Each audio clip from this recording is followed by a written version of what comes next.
नमस्कार, मैं हूँ अदिति ओझा। माँ दुर्गा, जिसके नवरात्रि के दौरान 9 स्वरूपों की उपासना की जाती है।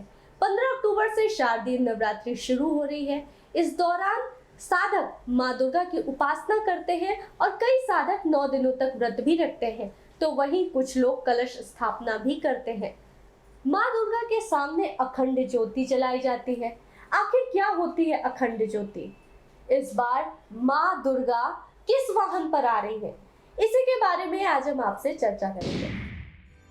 शारदीय नवरात्रि का महापर्व अश्विन के महीने में मनाया जाता है। इस साल शारदीय नवरात्रि 15 अक्टूबर से शुरू हो रही है और दशमी यानी दशहरा 24 अक्टूबर को मनाया जाएगा। हिंदू धर्म में नवरात्रि का खास महत्व है। इस दौरान लोग माता दुर्गा की विधि विधान से पूजा अर्चना और व्रत करते हैं। इस दौरान कई लोग अपने घरों में कलश स्थापना भी करते हैं। घरों में कलश स्थापना करने के बाद अखंड ज्योति जलाई जाती है। अखंड ज्योति का मतलब होता है ऐसी ज्योति जो खंडित ना हो। माना जाता है कि अखंड ज्योति से घर में खुशहाली आती है और माता का आशीर्वाद प्राप्त होता है और हर मनोकामना पूर्ण होती है। ऐसा कहा जाता है कि नवरात्रि में अखंड ज्योति का बुझना अशुभ होता है। समय समय पर दीपक में तेल डालना होता है और उसे हवा से बचाए रखना होता है। नवरात्रि के दिनों में अखंड ज्योत 9 दिनों तक जलती है।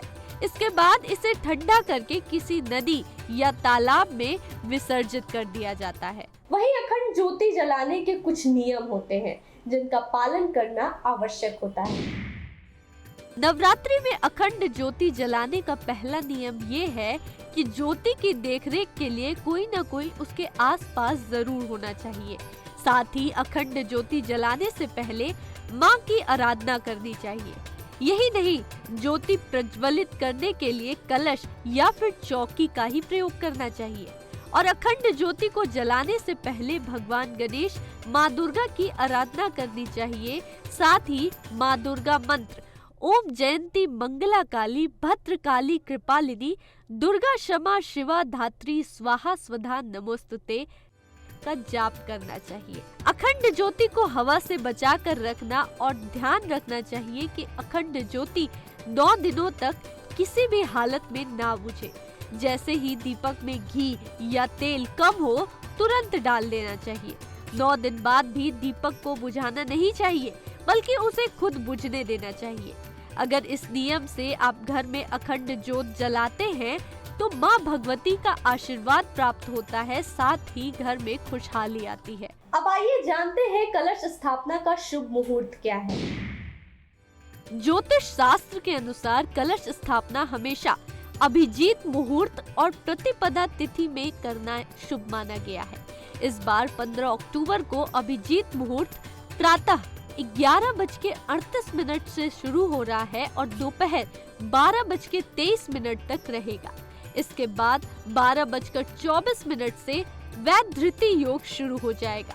ऐसे में इस बार शारदीय नवरात्रि में कलश स्थापना के लिए मात्र 45 मिनट का ही मुहूर्त है। वैसे तो माता रानी की सवारी शेर है, लेकिन नवरात्रि के दौरान माता दुर्गा अलग अलग वाहनों पर आती है। आइए जानते हैं इस बार माता रानी किस वाहन पर आ रही है।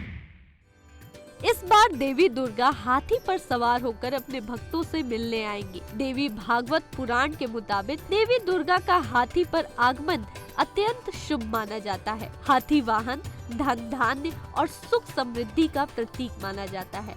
ऐसे में इस साल माता रानी अपने साथ ढेरों खुशियाँ लेकर आ रही है। मान्यताओं के अनुसार जब भी माँ दुर्गा हाथी पर सवार होकर आती हैं, उस साल देश में खूब वर्षा होती है।